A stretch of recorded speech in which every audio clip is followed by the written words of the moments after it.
Ayun guys, ito ngayon ang kasalukuyang panahon dito sa amin sa Bicol, sa Sorsogon. Ang lakas ng hangin habagat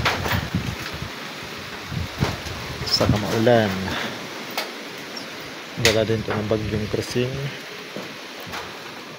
Yan, lakas ng hangin habagat galing sa bundok. Yan, makulimlim. And then may pakanaka ng pag-ulan. Yan, tingnan nyo kung gaano kalakas ang bagat to. Yan.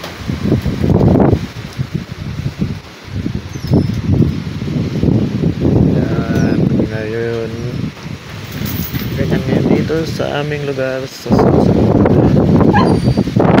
Lakas